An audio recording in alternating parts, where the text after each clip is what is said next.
What's up, everyone? Welcome to another episode of the What is Crypto podcast with your boy, Nye. How do you take a city? What if the city is stronger than you? What if you have an ally? And what if the ally is on the other side of the city from you?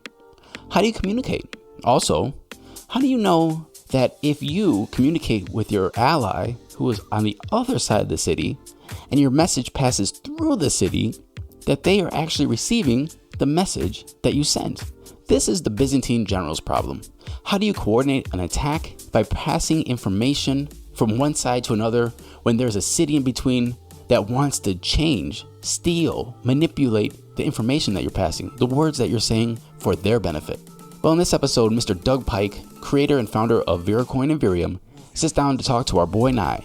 And this is one of my favorite topics because it's such a simple, age-old problem that hasn't had a solution until Bitcoin. So sit back, relax on your drive to work, in your office cubicle, on your run, in your airplane, or on your flight, or wherever you're listening to this podcast. And speaking of wherever you're listening to this podcast, make sure you're subscribed, leave us a rating, a comment, and don't forget to follow us on Twitter at What is Crypto, and join our Facebook group, What is Crypto, and talk about these conversations with like-minded people that love cryptography, Bitcoin, cryptocurrency, blockchain tech, and all things future.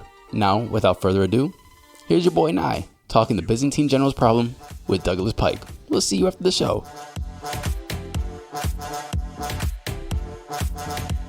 All right, what is going on, Doug? Can you just give us a quick overview? What is your name and your title? My name is Douglas Pike, and I am a lead developer of Veracoin and Virium, and I'm also a scientist at Rutgers and a graduate student candidate for a PhD in biophysics at Rutgers. What is the Byzantine generals problem? Can you share a little bit about that? So the Byzantine generals problem is it's a computer science conundrum because it exposes the concept that when you're passing messages on the internet, they can potentially be altered, manipulated. So although we have this wonderful tool of the internet where anyone can send any kind of information they want to anyone else, there's always risk that a third party or some node in the internet network might do something bad as perceived by the user with that data.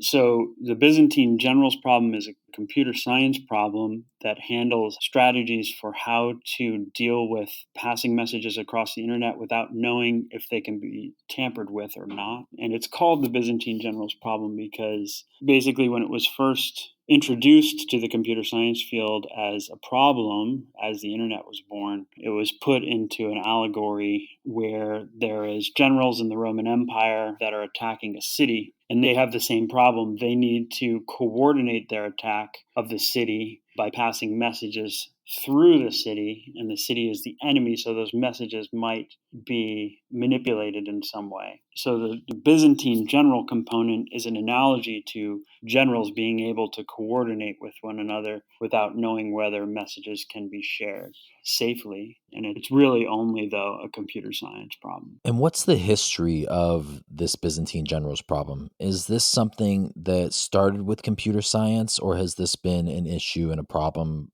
long before this sort of technology even existed? So communication breakdown has been a problem since the dawn of civilization. It's just taken on different forms. That written documents were transported by horse, and those documents could have been stolen. They could have been changed. Any goods that those documents were associated with could have been taken or a little taken off the top. And in coordination of a military, there's always the challenge of communicating with the different parts of the military that are often in parts of the world where they can't communicate with each other directly without technology, let alone with technology now, in areas that don't have any kind of service for any kind of reception that's practical.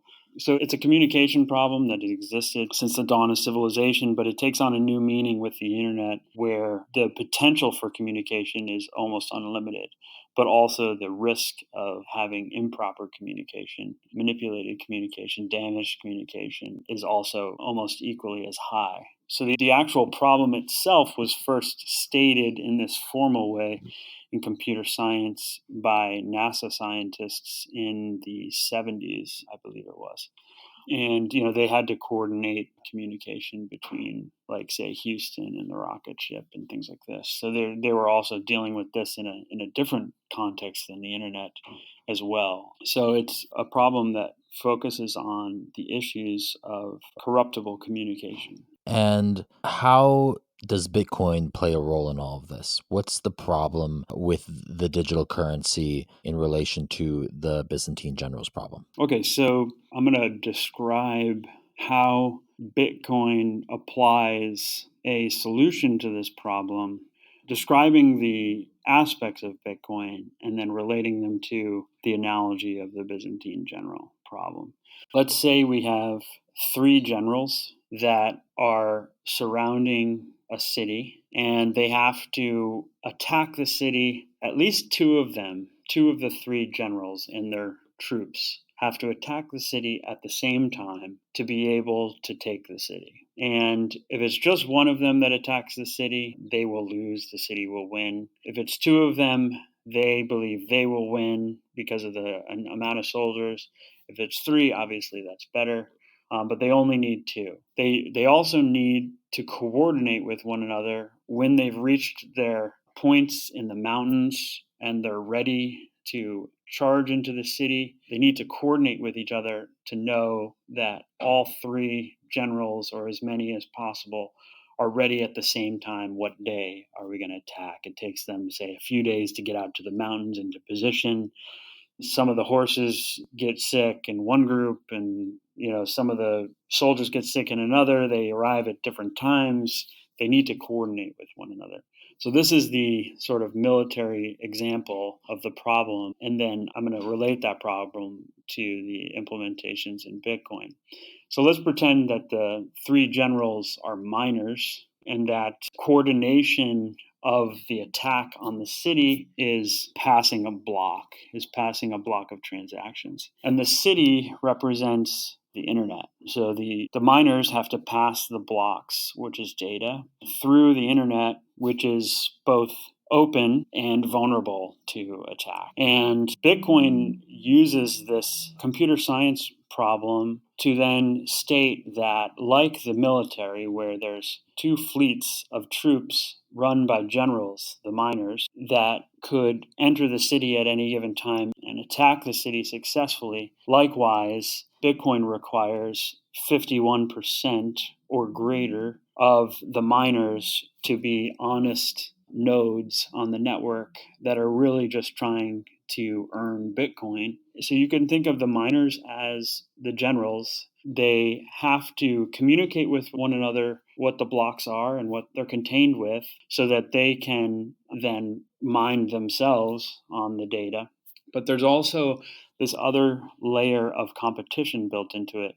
So let's imagine that the generals are competing with one another as well, to some extent, because the captain said that whatever generals enter the city first, although you have to coordinate with one another, but whatever region of the city you enter first, you can keep all the gold that you acquire in the city. So the generals have to coordinate to survive, but they can also take all the gold that they find as they enter. So they kind of they're competing with one another, but they're on the same team at the same time. And this is analogous to Bitcoin, where the miners need to coordinate with one another, but they're also competing with one another for access to the newly minted supply of Bitcoin. So there's a consensus on the data. If there's a competition, and it's a difficult competition of mining to get Bitcoin, likewise, there's a difficult competition of taking a city. And you can take the city with two sets of troops. Likewise, you can have a consensus on Bitcoin blocks with greater than 51% of the consensus competing in this proper way. This question, how do you use crypto in your daily life, is sponsored by BMag. BMag.io. BMag, they write stories that inform, influence, and inspire the global blockchain cryptocurrency community.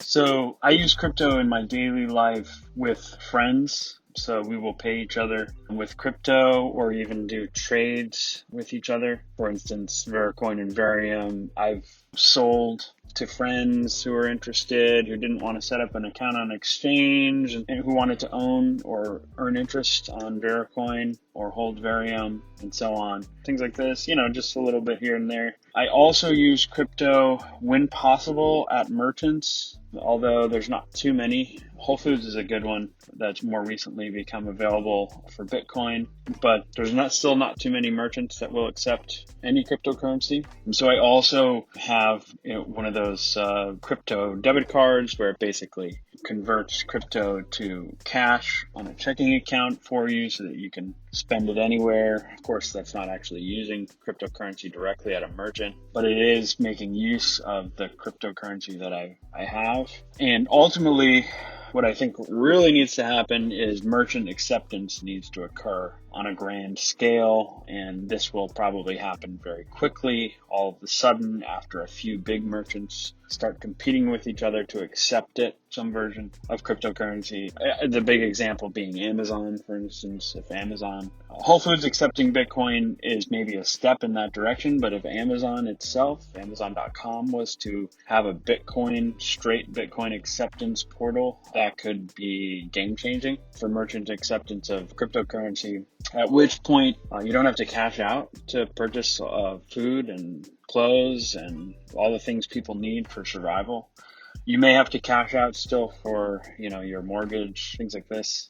But in theory, if you had no debt, you could just live off of crypto for the most part. And maybe the only thing that you actually have to pay with US dollars in America would be taxes, which are automatically withdrawn from your salary, and then you maybe have to pay property taxes if you own property, and so on. But other than that, if you don't have debt, you could potentially, if merchant acceptance of cryptocurrency was wide, you could potentially just completely have cryptocurrency be your dominant currency in your daily life. That's what I think will happen and would like to see happen in the future. And now, back to Michael and his guest. Enjoy the rest of the show. Can you tell me a little bit more about how Bitcoin changed the game on this? Sure. So there has been implementations of Byzantine fault tolerance prior to Bitcoin, mostly in the form of research projects developed initially in NASA, but then many other places in the 80s and 90s to deal with this communication issue on the internet. Bitcoin solved this problem in a unique way by having basically an incentive structure that enables the competition to work on a public network. It not only is a Byzantine fault tolerant, which means, is tolerant to having communication breakdown. It not only is a Byzantine fault tolerant network, it actually solved the problem of having a Byzantine fault tolerant network open and on the internet without centralized third parties curating the data and so on and so forth, by setting up a competition where essentially you don't actually have to trust any particular company or any set of nodes. You just have to trust that people are going to try to get themselves coins. So in a way, you're kind of just trusting that this competition will exist and that the majority of people will realize, because of the way it's set up, that they can actually make more money by just mining as opposed to trying to attack the majority, which is costly and difficult.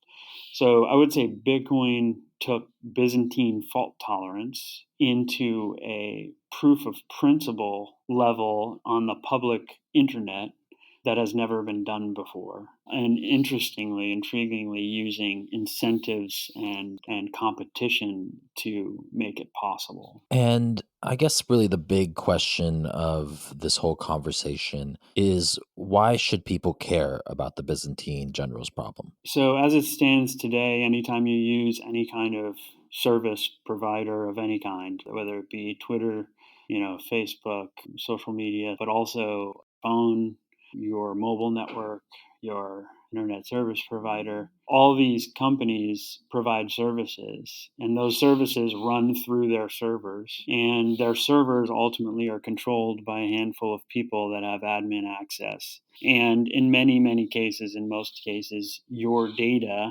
whether that be your social security number or your credit card number or your personal information, is stored on these servers, either permanently or temporarily, where a small group of people in that company has control of your data.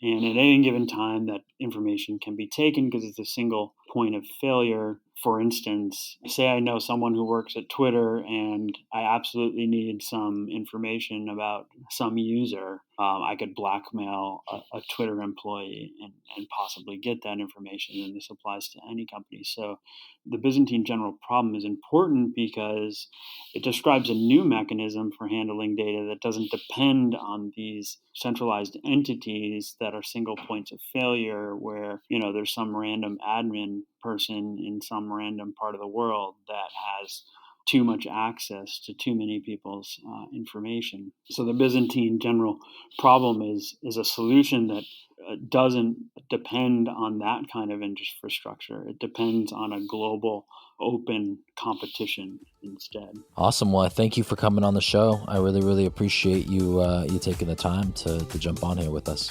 Oh, it was great. Glad to be on. Thank you. Douglas Pike, thank you for coming on this episode with your boy Nye. This is the DYOR, or Do Your Own Research section. And I want to ask you one question. Why do we do this? Why do we say at the end, do your own research, DYOR, and give you little tasks? Because doing these little tasks, doing different things to research, not only makes you smarter, but it gets you involved. It gets you involved in these conversations. It might take you to a blog, a website, a person that you might have never seen before. And that can lead to all kinds of things. Let me tell you something. Just by doing my own research, it led me to a new career that I never thought of. And it's been amazing. I met people like Doug Pike, your boy Nye, and many different people in the crypto space. So in this Do Your Own Research, I want you to, not do anything with the Byzantine generals problem. I want you to reach out to somebody in the space, say what's up, follow them, read their blog, and get involved. Because by getting involved and by understanding these concepts and these different ways people are trying to change the future, you can maybe find a new passion, a new love, or even better, you can be part of that change yourself. So in this DYOR, I want you to go find somebody in the crypto space, reach out, follow, tweet at them, read their blogs, and get involved with the conversation. People I recommend is Jameson Lopp. His website is lopp.net. Or his Twitter is @Lopp. He has so many articles about cryptography, about the crypto space, and about different ideas that are coming out of this space than anybody else on his website. Another place is mycrypto.com, and you can follow their founder and CEO, Miss Taylor Monahan, which has great intro materials for the noob getting into the space. She also has very advanced materials too, to educate a lot of people on what's going on with this whole blockchain thing. Anyway, I hope you DYOR, do your own research, and get involved. We'll see you in future episodes of What is Crypto with your boy Nye.